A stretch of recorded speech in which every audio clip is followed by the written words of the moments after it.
Hi everyone, I'm Joanna Velarde and I'm the Executive Director of the Sales Enablement Society.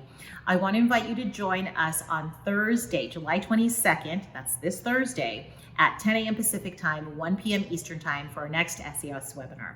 Now this webinar is going to focus on a topic that I think so many of us can relate to, especially because of the pandemic.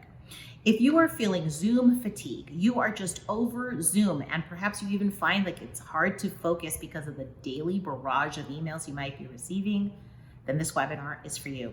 Join us so that you can learn about asynchronous communication and how that communication hack can really help us transform the way that our teams sell.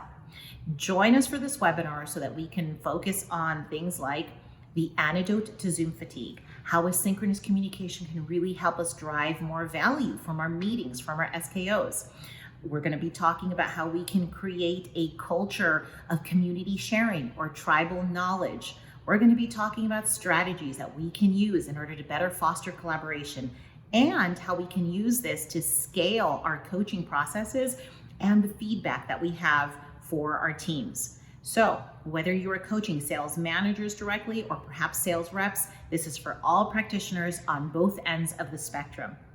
Invite your peers, share this with your peers, and I look forward to seeing you on Thursday at 10 a.m. Pacific Time, 1 p.m. Eastern Time. The link to register is going to be in this post, and it's also going to be linked below in the comments. I'll see you then.